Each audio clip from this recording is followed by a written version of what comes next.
Oh, come on, Rue. She's not really a witch. The grown-ups just say that so you won't go near her. I hesitated, looking up at the house looming before me. The only lights inside it, coming from more of those horrible lanterns. I know that, Tobe. Don't be stupid. Then what are you afraid of? She has skulls in her trees, Toby.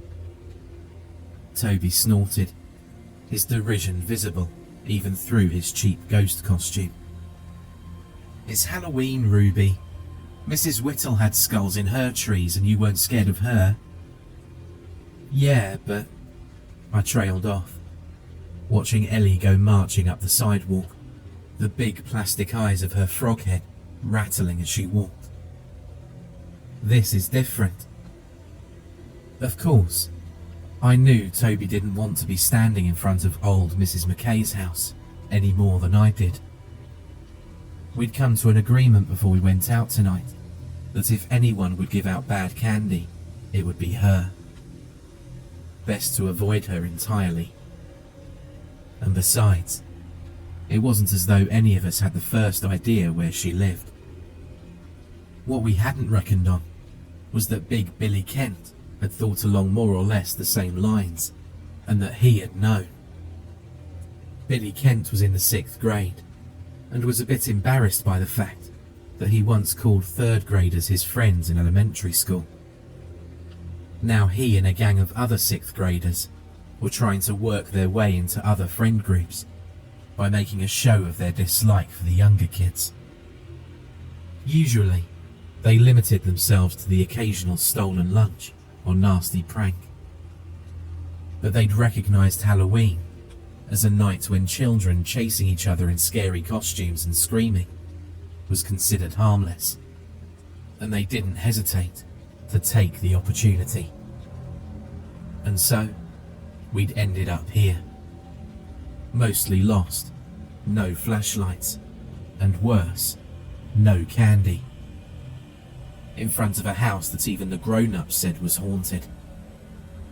Toby thought we should go and ask her for help, or at least some candy, so the night wouldn't be a total loss. I thought we should run before she did something horrible to us. I hoped he was right. Ellie got to the front door and knocked. We waited there for long minutes, listening to the creak of the wind in her trees and the tap of the skulls knocking against each other. Mrs. McKay had been predictably weird in her choice of Halloween decoration. Sure, Mrs. Whittle had had skulls in her trees too, but she had other things. Giant spiders, plastic gravestones, a cheery construction paper vampire beside her door. Mrs. McKay had none of that.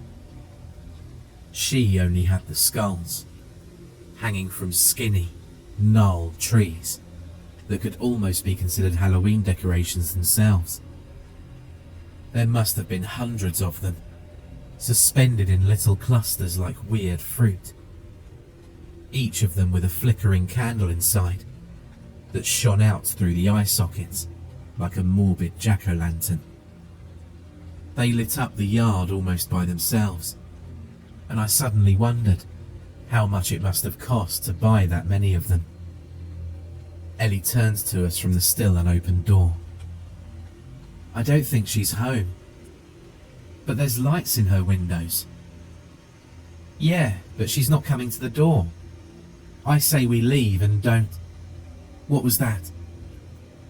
Toby and I jumped in unison. What was what? Something moved. Inside. Don't be stupid. That just means she's home. No, it wasn't like a footstep movement. It was a bump. Like something falling. Do you hear it now? No. Toby was backing away from the house. Rue, I changed my mind. Let's get out of here. No, I said, suddenly angry. We're not going to let this whole evening be a waste. It's Halloween night. If you're a grown-up and kids knock on your door on Halloween night, you have to answer. You have to give them candy. That's how it works. I stormed up onto the porch, Ellie stepping aside as I pounded on the door. Mrs. McKay, we know you're in there. Come out and give...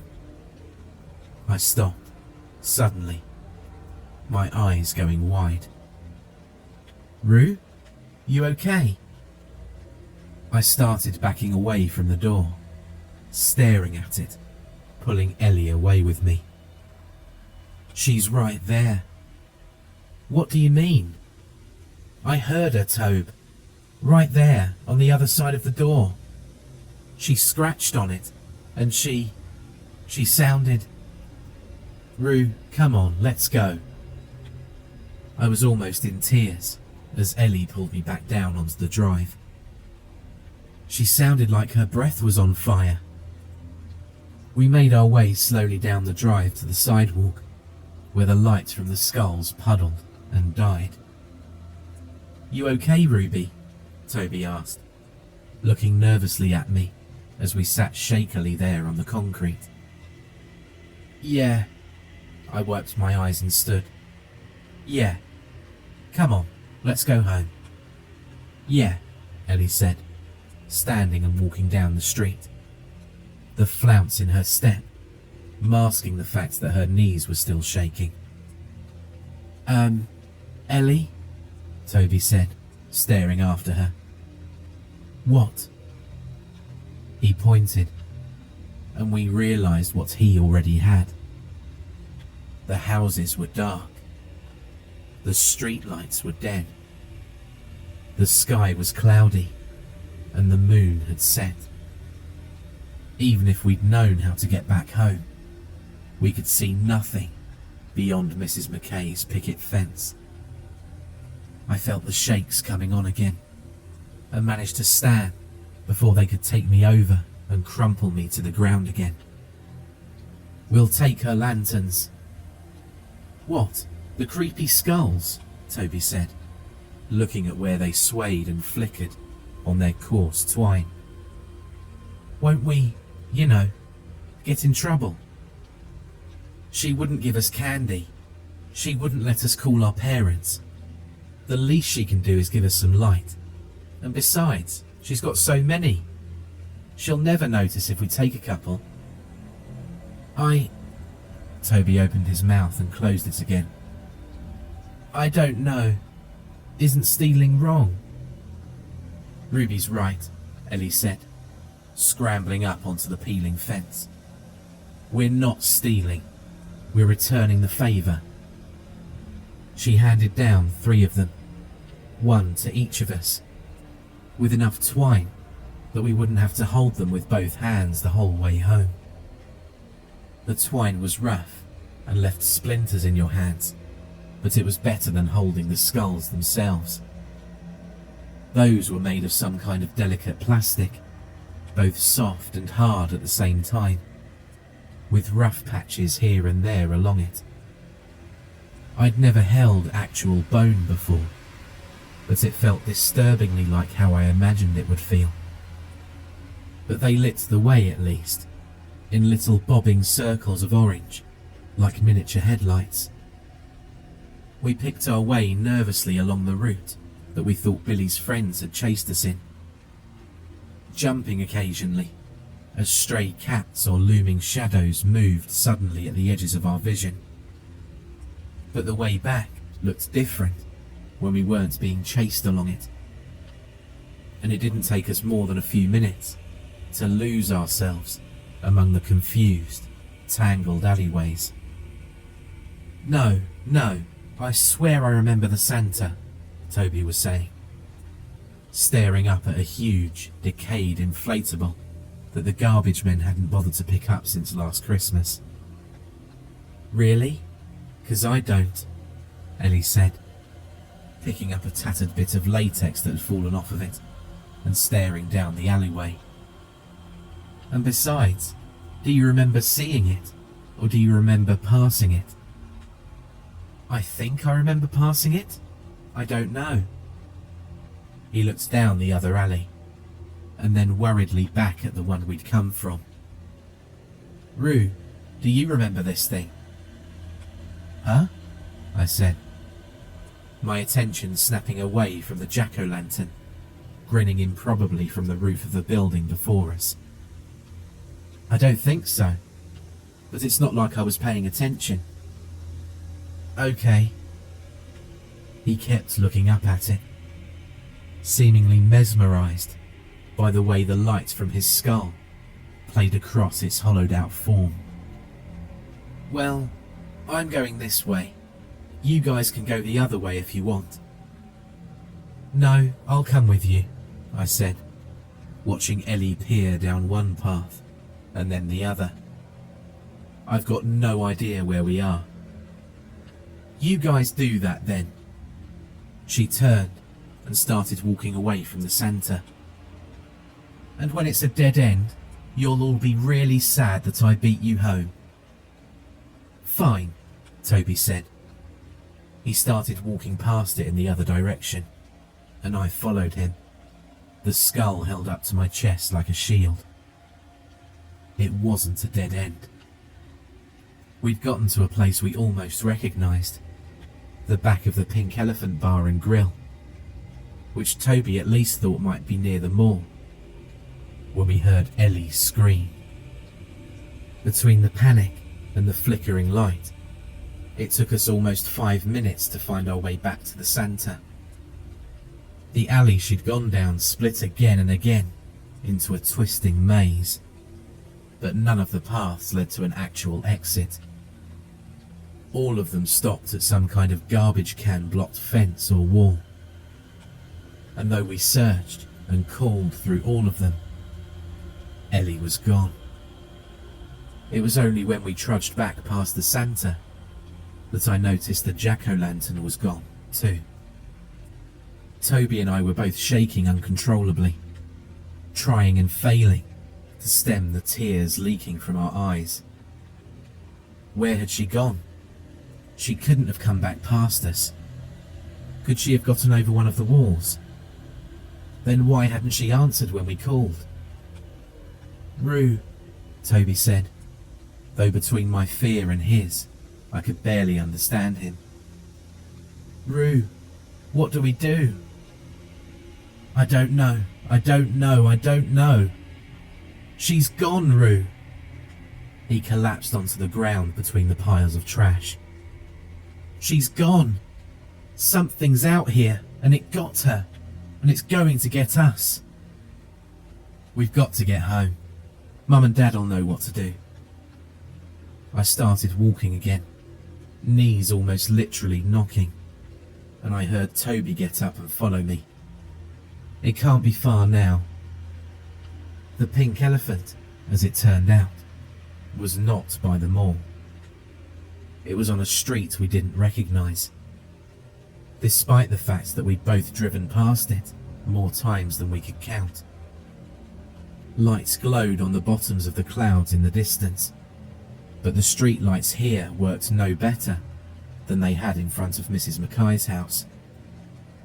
These houses were still dark too, and our lights flowed over forgotten Halloween decorations, bits of shrubbery as we walked. Neither of us remembered running through anywhere that looked like this, but we were beginning to realise just how poor our memories might have been. "Hey, Rue?" Toby said, pausing and shining his light onto one of the house's dark doors. "Yeah? Should we ask one of them for help? They won't be as mean as Mrs. Mackay." I looked at the door, at the tatty scarecrow hunched in its chair on the porch, at the black windows around it that seemed to almost angrily reflect the light back at us. What if they are? "What do you mean?" "It's who knows how late at night. Probably early by now. Everyone's asleep. Can you imagine how much trouble we'll be in if we show up at the door like this and want them to help us?" He stared at the door a moment longer, and then slowly nodded. Yeah, I guess you're right. Come on, it can't be much farther now. On and on we walked, until we began wondering, idly, and then more seriously, why it hadn't become morning yet. Sometimes, one of us thought we'd recognise a building, but we didn't know the town well enough to navigate by them. There were no cars, and still no lights, and we began to wonder if the power had gone out. And then we turned a corner, and there was, at last, something besides the skulls glowing in the dark. "Oh, thank goodness," Toby said, taking off running towards it. "They must still be awake if they still have a jack-o'-lantern out." "Toby!" I shouted, running to catch up with him. "Toby, wait!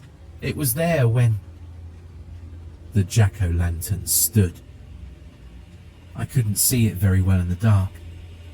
It was tall and robed, and it stared down at Toby with a hungry dispassion. But its glowing face, hanging there in the darkness like a ghost, is burned into my mind. Its triangle eyes faced downwards, giving it an almost sad expression that seemed at odds with its other features.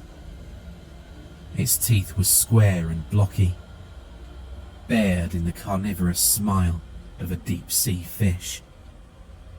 Its nose was an upside-down heart, looking almost like a third eye, as it lit up Toby's screaming face. And from deep within itself, it reached out an arm. I turned and ran. The light from my skull danced and jumped along the sidewalk in front of me, punctuating each little jolt that my running feet sent through my body with a flicker of light. Then it was gone, drowned out by a sudden bright flash from behind me, and the sound of Toby's footsteps stopped as his screams reached a fever pitch. There was a whoosh and a roar, drowning out my own screams as I careened along the pavement. And then the screams were gone as well, and the lights behind me faded and died. I wish I'd looked back then. Perhaps he wasn't gone. Perhaps he was still standing there before it, terrified into silence. I could have gone back, could have helped him, but I didn't. I ran and ran, and kept running until I quite literally collapsed from exhaustion. Then I curled up there, against the fence of a house I didn't know. Sobs of guilt and fear and sadness racking my body, until they were all I could feel. That was where the police found me. They said a lot of things to me, as they put blankets around my shoulders and gave me mugs of some kind of hot drink. They told me I was all right, that I could relax now, that it was over. They told me our parents were terrified, that we'd been gone for hours, that they had been trying to find us and couldn't, anywhere. They asked me where Toby and Ellie were. I couldn't tell them. They seemed to understand, though, as we drove through those streets that seemed so well lit now. They told me it was okay, that they would take me home. They said more, but I wasn't listening. I was starting to nod off, as the waves of relief washed over my body, and left one of the officers to take the mug from my hand before it spilled. And then I saw it, sitting there in the middle of the road, right in the path of the car. The jack-o'-lantern. I don't remember what happened next very well. I remember the feeling in my stomach as the car swerved, the driver swearing as it careened into the ditch. remember shouts and screams as the thing outside rose to its full height, though I don't remember whether they came from me or the policeman. I remember the copper stink of blood billowing through the car in crimson waves as the seats crumpled together and the windows shattered as one. And I remember the instant, the tiniest second of silence as I hung there in my seatbelt, the forgotten blanket dangling like wings around me, shards of glass falling like silver leaves from the window above, and my lungs forgetting for a moment how to breathe. Then I'd pulled myself free, crawled up through the wreckage to stare at the monster standing in the road, wrapped the blanket around myself as I stood atop the ruined car, and those orange eyes met mine. "What are you?" I screamed, backing away as it stepped forward, slipping and falling down the other side of the car and landing hard on the blood-spattered sidewalk. "What do you want?" It didn't reply. It just cocked its head and reached out that long, impossible, many-jointed arm. I stared at it for long seconds, breath ragged, shakes crawling up and down my body like spiders, before I realized it wasn't reaching for me. It was holding out its hand for something. "The skull," I said, slowly hauling myself to my feet. "You're here for the skull." It didn't move. "Fine," I shouted, tears breaking their way over my eyelids. "Take it. Just please, leave me alone. Please." I reached down for it, meaning to throw it at the horrible thing, and stopped. The skull was gone. Where could it have gone?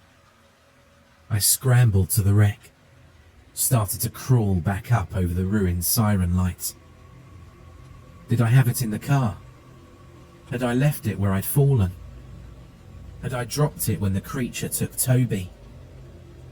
I started desperately pouring through the remains, heedless of the gore and long cuts they were leaving on my arms. It had to be here. It had to. It had to. I felt something on my back. Something rough and long and misshapen. The hand closed around me, fingers snapping joint by joint around my torso as it hauled me into the air. I screamed and screamed, pawing at the car, but it already lifted me to face it, was making a strange motion, like a combination of a shudder and a shrug, and with the slightest sound of rustling fabric, it opened its cloak. I'd expected a body inside, legs at least. It had walked towards me, had stepped down from the garden wall. I'd expected something to hold up that pumpkin head, to attach to the horrible arm that arched between us. But there was nothing inside. It was just a hollow, empty cloak, waiting there like a vast, open mouth. The only thing inside that robe, lining its insides, in row after endless impossible row, were candles. For a moment, those candles lit me as I hung there, frozen and staring from its grasp. Then, the hand was gone, and the robe had closed around me, and there was nothing but pale, white fire. And now, I am nothing.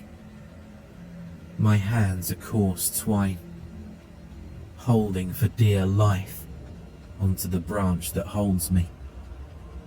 My eyes are golden light, staring out from my empty sockets across things which I can no longer understand.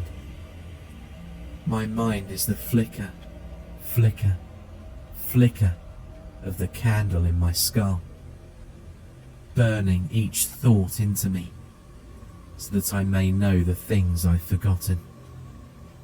I've forgotten who I am. I've forgotten why I'm here. I've forgotten why these events have come to me. I remember only one thing: the knowledge that when the night ends, the lantern witch will come to me. She will blow me out in a single, easy motion, and I will die.